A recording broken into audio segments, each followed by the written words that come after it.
Tisha B'Av is the yahrzeit of my father, Moshe Aharon ben Shmuel, Olav Shalom. And the Ilu Nishmaso, this shir is dedicated.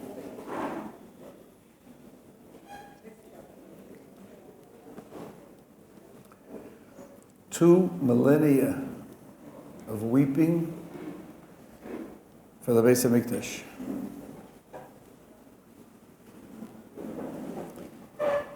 It would be natural, easy to be discouraged.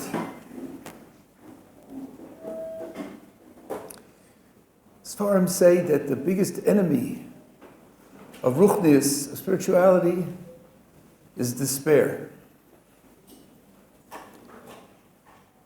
In the large or in the small, giving up means there's no hope. There's no hope to grow.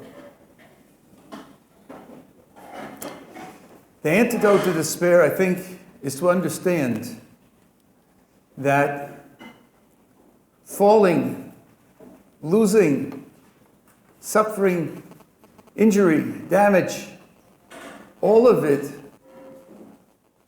is built into the Bria. It's built into the way HaKadosh Baruch Hu made the world and runs the world. It's normal and natural. And it's made as an opportunity.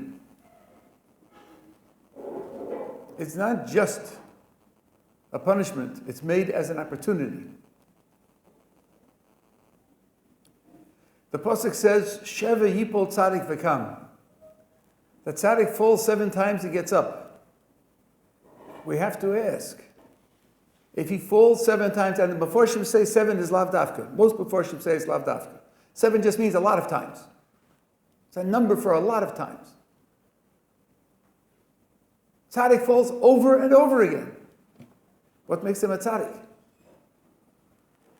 And we have a bitui that's found throughout our literature, Yerida l'tzorech aliyah, going down for the sake of going up, a descent for the sake of an ascent.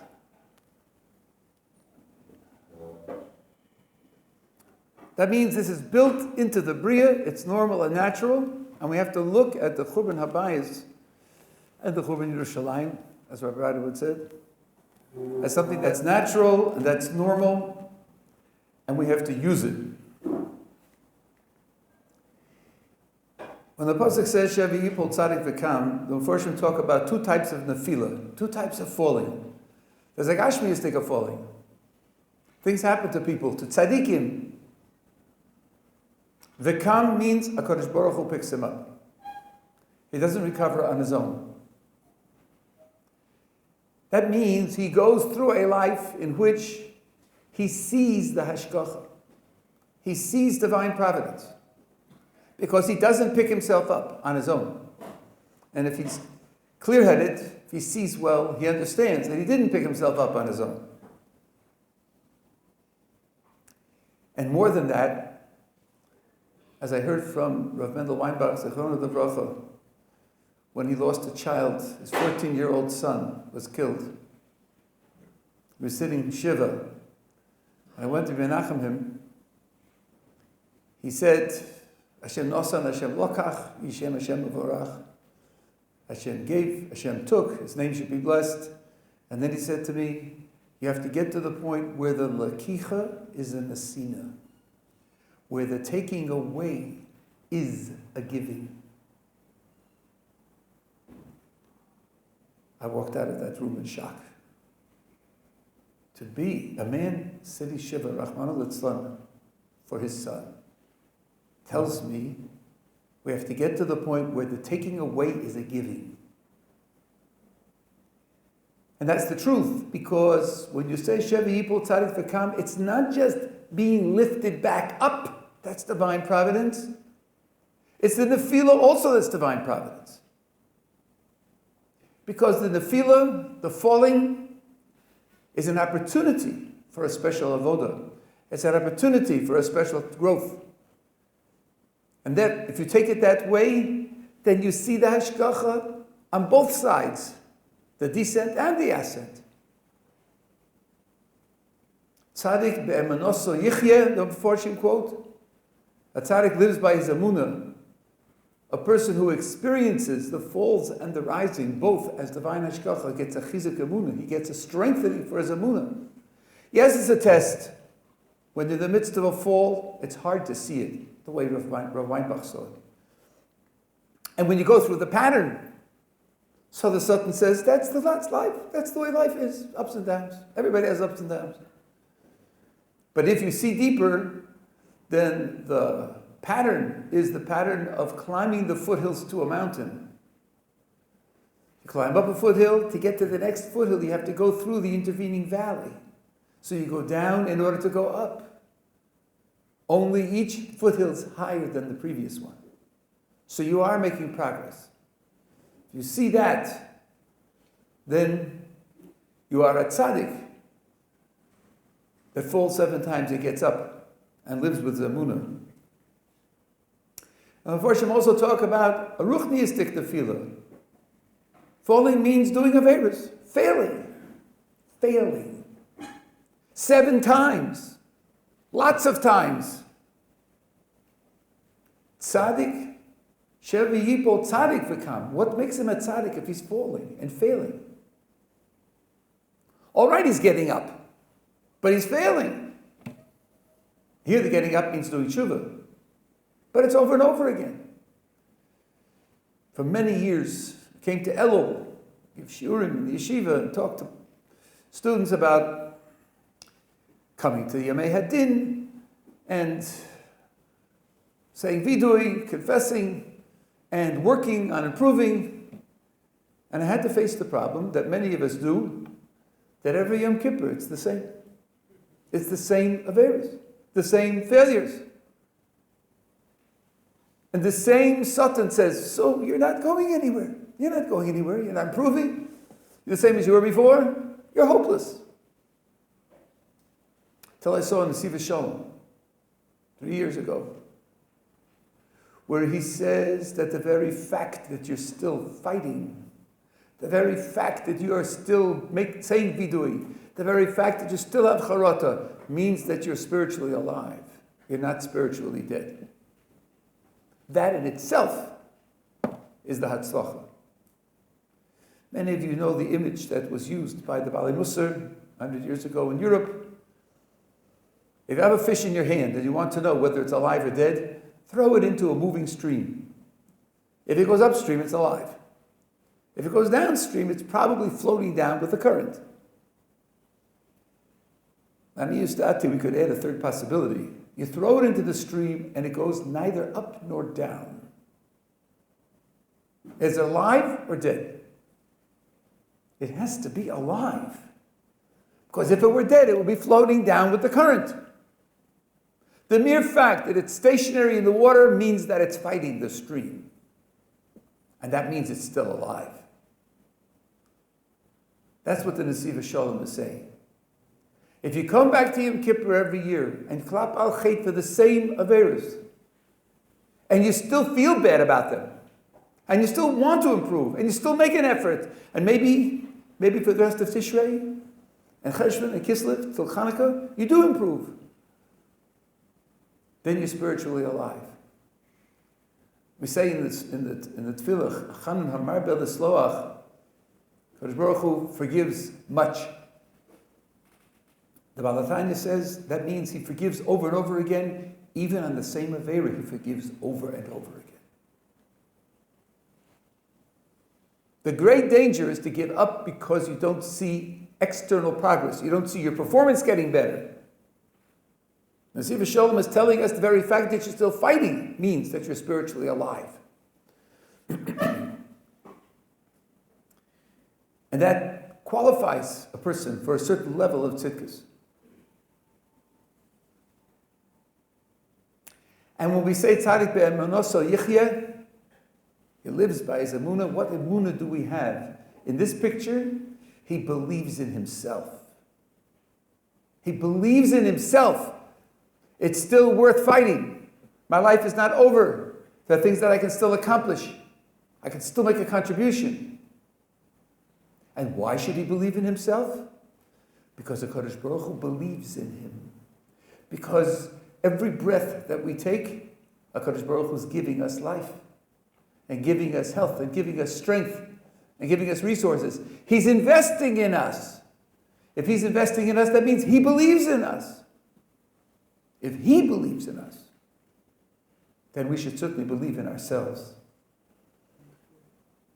As a wonderful poster proclaims, I know I'm somebody because God don't make junk. I know I'm somebody. And that means that I should believe in myself because He believes in me and not give up, not give in to despair. And that qualifies a person for the pasuk, Shavi Yipol Tzadik V'Kam, that he will have Siyata Shemaya. HaKadosh Baruch Hu will help him. Help pick him up from the Gashmias, give him inspiration to improve in the Ruchnias, and give us all the inspiration to try to do something to pick up the world from the Churban that it's living in. Yerida L'Tzarech Aliyah, descent for the sake of ascent, is built into the Bria. From the very creation, the neshama comes into this world, separating from HaKadosh Baruch Hu, and that is, in its own terms, in its own perspective and experience, a giant tragedy for the neshama. Pirkei Avos tells us the neshama doesn't want to come into this world. Al korchacha tonotzar. Al korchacha tonolad. Against your will. The Mesilas Yesharim, in the first parak, describes it. Imagine a princess who grew up in the palace, somehow ends up married to a coarse farmer. What can he do to please her? Give her food? She who dined on the products of the greatest international chefs? Shall he play music on his guitar for her? She who listened to symphonies? What can he do to please her? The neshama says, leave dveikus with the HaKadosh Baruch Hu, leave Shamayim and come into this world. Whatever this world can offer me is ephes, it's nothing, it's zero. That's a great darkness. And the Zohar capsulates this idea with the famous words, Leis nahora ela migoch hashucha, all light comes from darkness. All light comes from darkness. So that when we see the darkness descend, we have to understand that it's an opportunity. It's not a rejection. It's an opportunity for bringing light. Even Gan Eden was darkness for the neshama. As great as Adam and Chava were, they knew what they had lost in being separated from HaKadosh Baruch Hu. And that loss, that tragic loss, is the opportunity for bringing the light. Golus Mitzrayim, which was a golus in both Ruchnias and Gashmias, the former causing the latter, 90 years of bitter slavery, that was the necessary precondition for Matan Torah, for standing at Sinai and receiving the Torah. Sometimes I try to imagine a Jew who was born into the slavery. 90 years is enough time for a person to be born, live, and die. His whole life experienced under bitter slavery. How did he think about himself? How did he experience himself? What did he think his life was for? What did it mean? But if he understood that he was investing in the possibility of Matan Torah, then he could have meaning in it. He could be inspired by it, knowing that every whiplash and every strained muscle,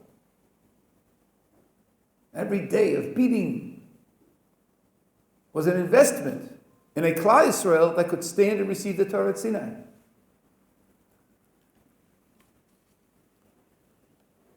In order to be partners in creation, shutuf in the Ma'aseh Bereshis, in perfecting the world, we have to be able to operate on our own.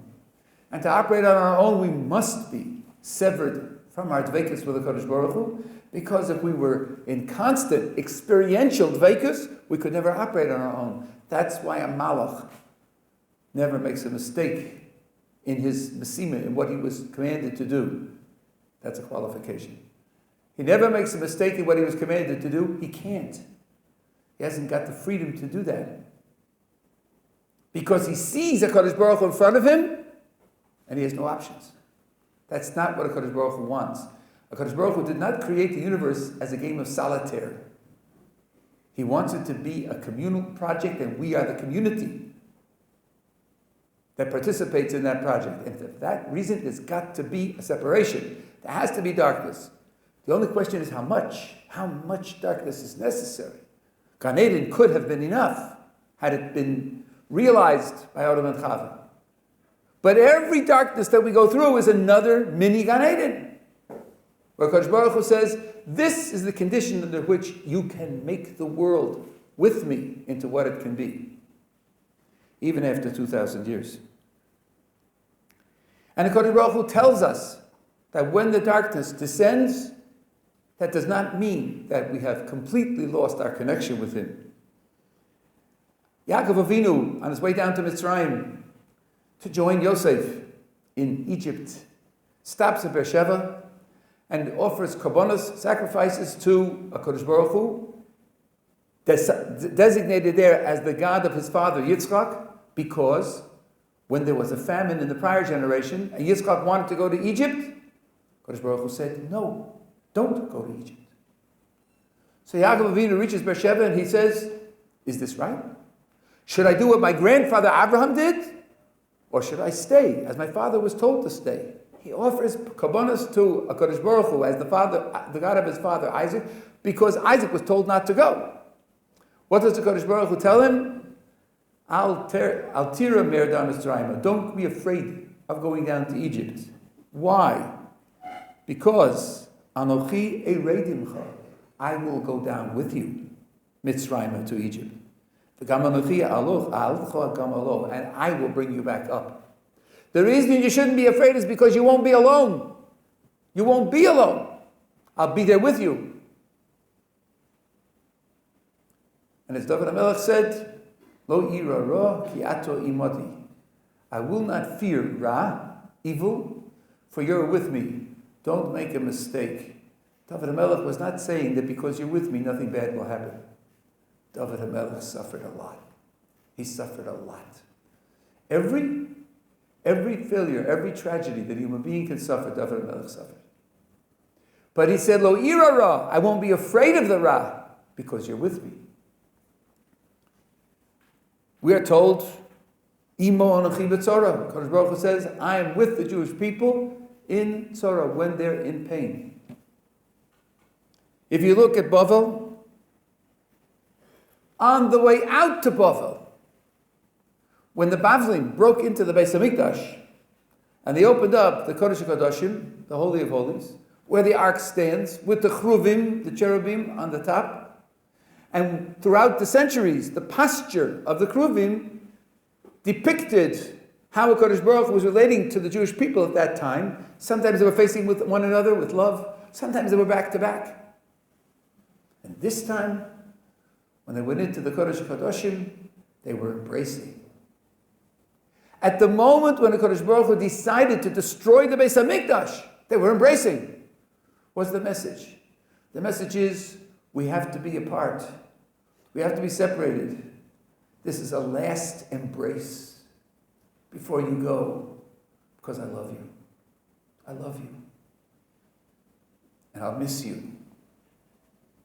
And I will send something with you. I won't be totally missing. I won't be totally detached from you.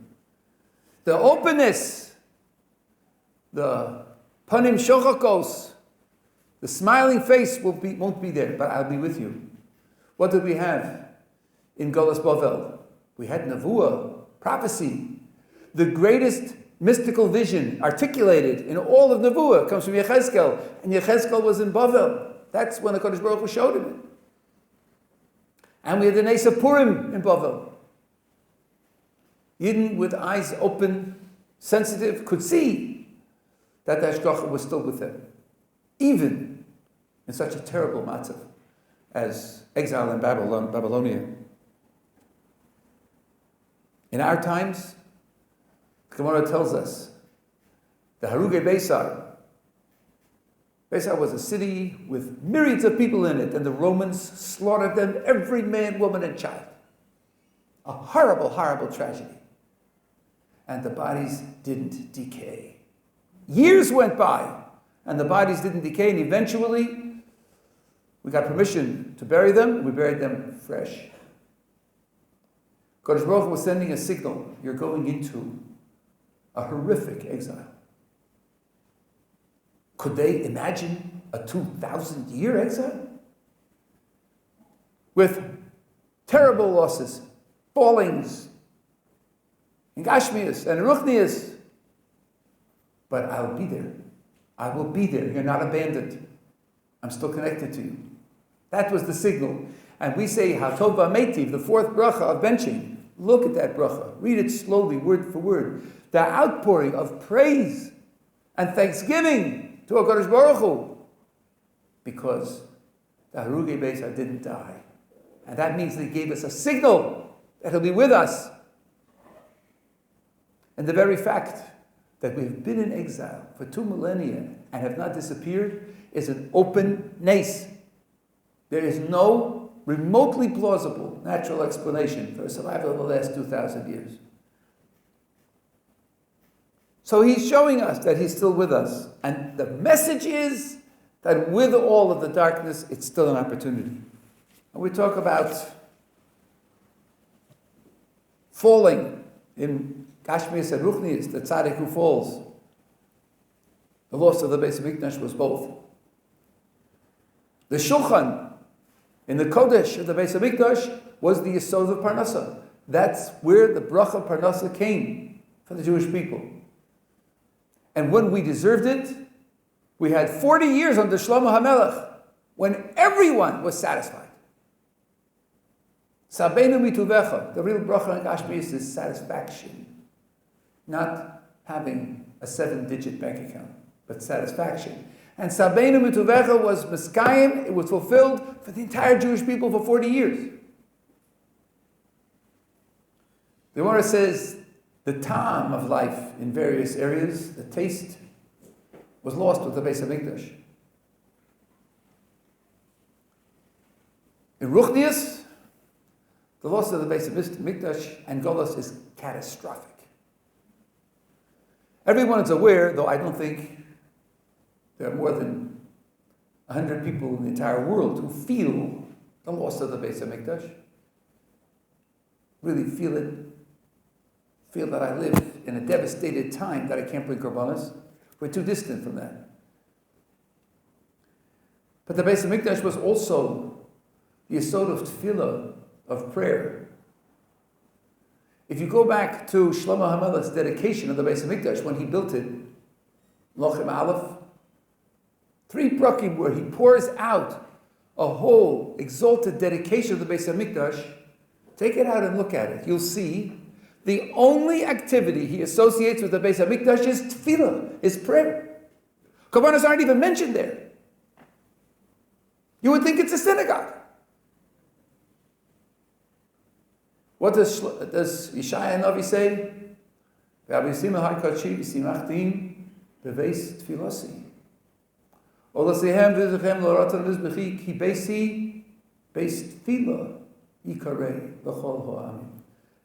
Yeshaya says that the Beis Hamikdash is based tefillah. Twice in one verse he calls it a house of prayer. In the same verse he says, your sacrifices will be acceptable upon my altar, but the title of the place is based tefillah. What we have to understand is that the connection between Shamayim v'Oretz, heaven and earth, between the Kadosh Baruch Hu and the Jewish people, which expresses itself in our ability to really daven, to really pray, that expression was carried by the Beis Hamikdash. And when we are distracted and lose track, did I say Yad Leviyava or didn't I? What? Did you or didn't I? I mean, how could that be a suffix? Yad Leviyava. Chol HaMoed, Rosh Chodesh. I don't remember whether I celebrated, davened, pleaded, because it's Rosh Chodesh. I don't remember. that means that when I say it, it's not very good. If when I say it, I might not remember that I said it. The loss of the Beis Hamikdash was the loss of that connection that made that focus natural. And there's something else. The loss of the Beis Hamikdash is a loss of Torah. I heard this from the bells of Rabbi in 1977. He should be well. The location of the Sanhedrin originally was Lishkas HaGozis. Lishkas HaGozis was a chamber whose back wall was the wall of the Beis Hamikdash.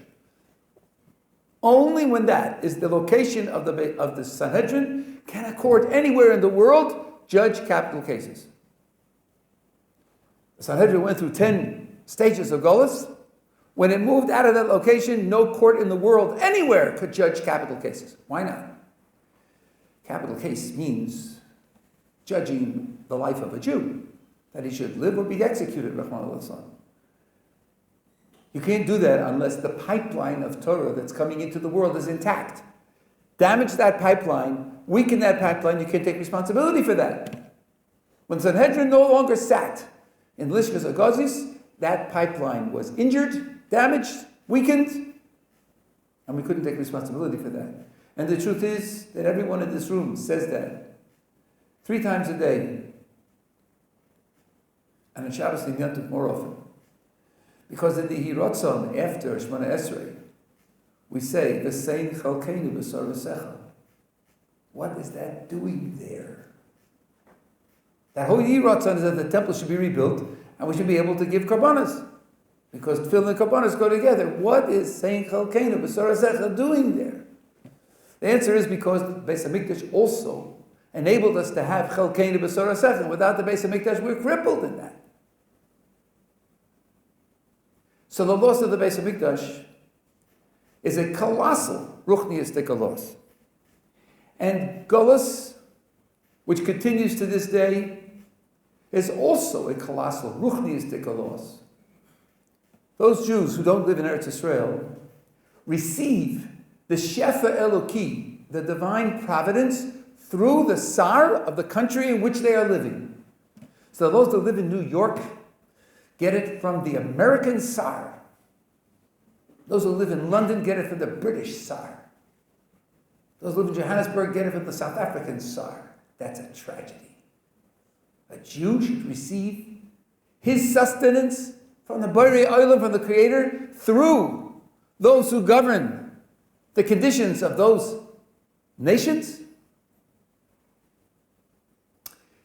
But let not those of us who live in Eretz Yisrael feel satisfied and rest on our laurels.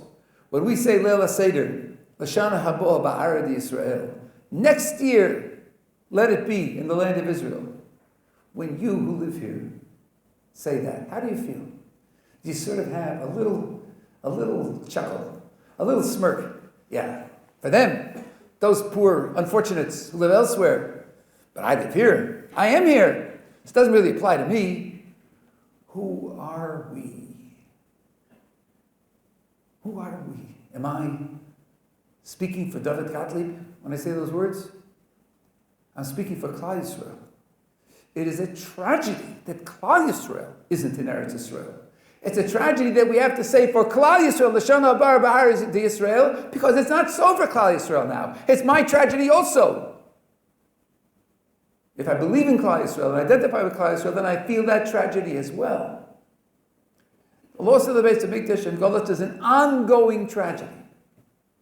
Some of it we can understand, and some of it we can't. As I said, I don't know anyone who says this or who expresses this. You sit down to eat and you think, "Oy, no korban tummy today. No korban tummy. I just don't have an appetite to eat. It's just too tragic. Going to sleep. Oy, but there's no korban tummy tomorrow morning. Unless the Mashiach comes tonight. Maybe I should say Tikkun Chatzos." We're disconnected from that. But we do krechts over tefillas that we don't say well. And we do krechts when we don't get a good shot in Reb Kiva Eger. We do krechts over that. Trace it back to the Beis Hamikdash. The Gemara tells, I forget who it was about, one of the Tanoim, in his neighborhood there was a woman, a widow, who used to cry at night. And when she used to cry and her voice was heard, he used to get up and cry over the Churban Habayis. Because he traced the tragedy back to the Churban Habayis. The tragedies that we live are because of that. When you feel a loss of connection in tefillah, trace it back to the Beis HaMikdash. When you're frustrated in your learning, trace it back to the Churban Habayis. These are all consequences of the Churban Habayis. So what can we do? We can try to live up to that level of tzidkis, of Sheva Yipol Tzadik V'Kam, where I still believe in myself. And since I still believe in myself, I haven't given up on myself, because HaKadosh Baruch Hu hasn't given up on me, He's still investing in me, that I can do something. I can do something. I can take a step forward. Especially now, when we're all conscious of it on Tisha B'Av. Tisha B'Av is not a dead day. Tisha B'Av is not a day of dejection, rejection, despair and despondency. No. It's a day of hope. As I suppose every speaker says, Mashiach is born on Tisha B'Av. That's HaKadosh Baruch Hu's way of telling us, sending the message it's a day of hope. Imagine the Kruvim embracing one another.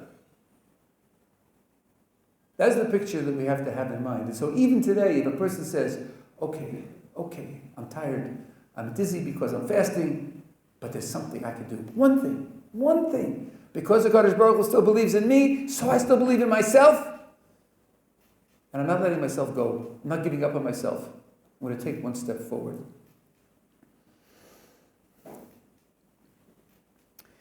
We hear a lot on Tisha B'Av about sinas chinam and ahavas chinam. Those concepts need a little thought, a little care. They're used widely, but they're not simple concepts. Sinas chinam, causeless hatred. Causeless. Apparently, there are causes for hatred, but this time, where I hate somebody, the cause is absent. And that's terrible. So, are there really causes for hatred? The answer is yes. Not all hatred is causeless. There are times when the halacha deems hatred appropriate. David HaMelech says, U'misanecha Hashem esna. Those who hate you, God, I hate also. If a person does something and does it over and over again and injures people and is brought to his attention, he's given tochacha appropriately and he refuses it, then poskim say it's appropriate to hate him. There are halachic triggers for hatred. Sinas chinam means that in this case the appropriate halachic trigger wasn't there. And the hatred is there without that justification. And if you like, you can focus on what the Chazon Ish said. The Chazon Ish said that no one in our generation, and that's his generation, we're certainly worse, no one in our generation knows how to give tochacha, to give reproof. And since no one knows how to give reproof, no criminal ever gets to the point where he was given reproof and refused to repent, refused to change himself. So then according to that, the sinner will never be justified. The concept of sinas chinam as used by Chazal, that concept is in Chazal. The other concept is much, much, much later. Means hatred without appropriate justification. Now the thought is, how do you correct that? Correct it with avas chinam, loving chinam, without. Without what? Well, if chinam is going to mean the same in the sin and the ava, it would mean love without justification. Without what kind of justification? Sinas chinam means where the halacha is against it. Hatred where the halacha condemns it and says you have no right to do it. So then, should I then move to avas chinam, loving without halachic justification? where the halacha says it's not right, that's an aveira. That's an aveira. With respect to our fellow Yidden, there are only two options: love or hate. There's no neutral. Neutral is not tolerated. Means love every Jew unless there's a barrier that says no. So if Abbas Chinam is going to mean I love him without halachic justification, then it'll be an avera. So Abbas Chinam will have to be not parallel to Sinas Chinam. Abbas Chinam will have to be loving without the normal trigger of ahava. He didn't do something special for me, or he doesn't wear my hat, so he's not part of my group, my special chevra, which of course would have meant that I would not be here this afternoon. And therefore, I don't have to love him, and it's perfectly permissible to hate him. The chinam and ava has to mean something different. It has to mean without the normal psychological trigger. But then why is avas chinam the tikkun, the repair of sinas chinam? What do they have to do with one another? What's wrong in sinas chinam? What's wrong is that there's hatred without halachic justification to hate. The repair of that is to hate with halachic justification, to hate the ones whom it's right to hate. Sinas chinam is hatred off track. The correction is hatred on track. How does it come into avas chinam? Even taking avas chinam to mean love without the normal psychological trigger. How is that the correction? These questions I heard from my chavusa, Moshe Perkal. It elicited a discussion in the kollel for 45 minutes until we came to at least one thought about it that I would recommend that you think about it, discuss it as well. Since this bitui is used so widely and it seems not very well understood, the Rambam has a famous prescription for improving character traits that needed. And that is, he has this picture of extremes and a middle. In almost all cases, almost all, not all, the middle is what the Torah wants. Hilchos Deos. And if a person is attracted to one extreme, then the repair, the therapy is to move to the other extreme temporarily so as to gain control and then gradually drift back to the middle, which is the place where the person ought to be. That's the general prescription. So, if a person has difficulty giving charity, difficulty giving money away altogether, he just finds it difficult to part with money, the Rambam's prescription would be to give away freely. Force yourself to give away freely. Give away without asking questions. Too much. And then, once you've overcome that rock-like resistance to give, then gradually drift back to a center position where you make careful investigations and you give to the people who deserve it and give up to Meiser, unless you pass them like the Gra, in which case you have to give a Chumash. You give appropriately. And the other way around. A person who gives freely, openly to even those who don't deserve it should go through a period of time where he closes his fists and gives nothing, gets control. There was one Hasidic Rabbi whose custom was never to go to sleep when there's money in the house. He gave away everything. Went on for years. Suddenly he stopped, and for 3 months he didn't give any charity at all. And then he went back to giving charity. So people close to him asked him, what happened? And he said, when I saw a person in need, I couldn't hold back. I had to give. I was out of control. That's not how you do a mitzvah. You don't do a mitzvah out of control. Now, if I give away everything in the house, I know I can decide to do it or not to do it. I have to be deciding to do it. It has to be my ratzon that's in control, not my emotions that are in control. As wonderful and exalted as emotions are, there has to be control. So you go to the opposite extreme. Maybe that's the prescription here. A person who's suffering from sinas chinam, suffering from, yes, there's guilt, but he's really suffering. Person who's in the grips of sinas chinam, may have to go to the opposite extreme and distribute love as broadly as halakhically appropriate, not chinam from a justification, but much more broadly than he used to, so as to be able to come back to, so as to be able to weaken the grips of sinna in him, maybe to the point of, getting to the point of hating no one.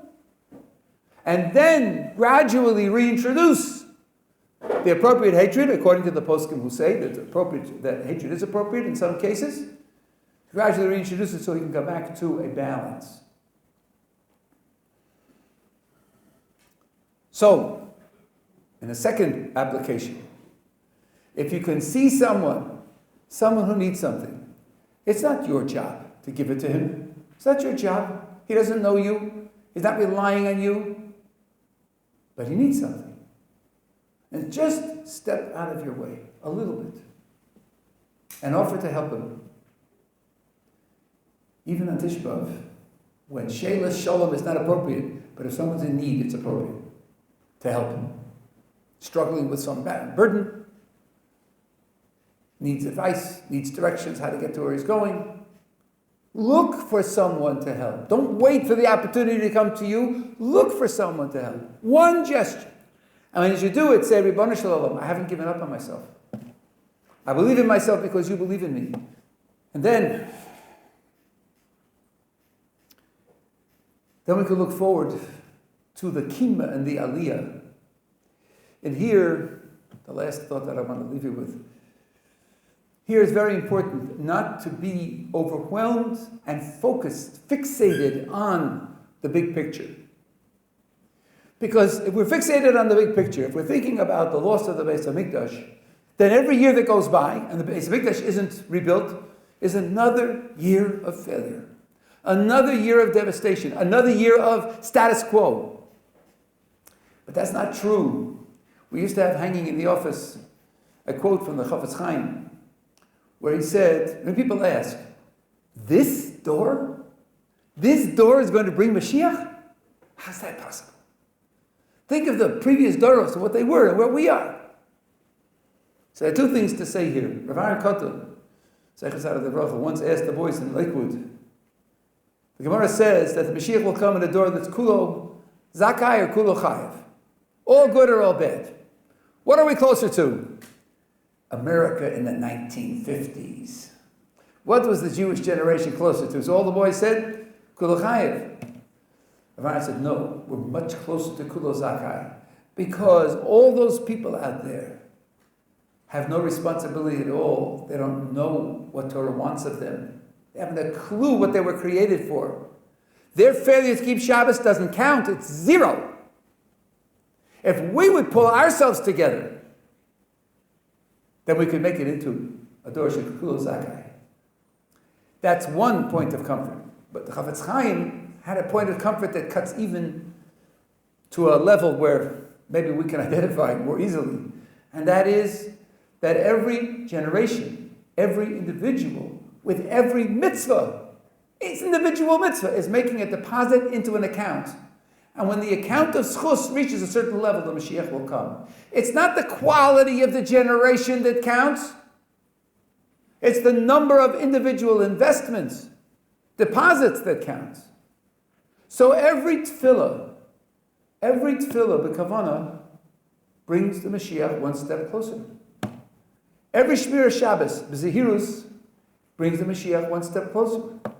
Every act of kindness brings the Mashiach one step closer. And every time when a Jew says, I will not make peace with where I am, I will not give up, I will see where I'm failing as an opportunity, a stepstone for growth, when that happens, we're making a deposit in the account of Mashiach. And that means the Mashiach can come at any time, no matter what the general quality of the generation is. Mashiach can come at any time. Kadosh Baruch Hu should give us the courage to look upwards even after 2 millennia of waiting and pining away for the Beis HaMikdash. Give us the opportunity to make a contribution that we can have the real ruchniistic satisfaction that I made a contribution, and ultimately to be able to see Binyan Beis HaMikdash.